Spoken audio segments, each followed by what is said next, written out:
दालबंदीन से bureau chief Shabbir Ahmad Mengal की report के मुताबिक सूबे हुकूमत वट में हालात ख़राब करने बलोचिस्तान नेशनल पार्टी के सरबराह सरदार अख्तर जान मेंगल और दीगर पर जाली FIR दर्ज की गई है।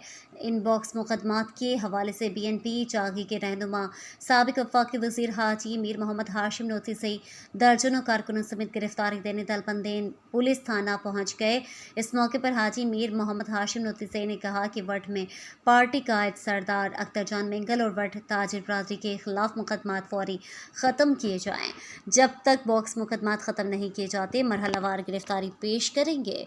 उन्होंने कहा कि BNP एक जमहूरी पार्टी है, मगर पार्टी को दीवार से लगाने के लिए पार्टी कायद पर जाली मुकदमात दर्ज की गई हैं, जिसकी मसम्मत करते हैं और अपने कौमी जद्दोजहद से पीछे नहीं हटेंगे।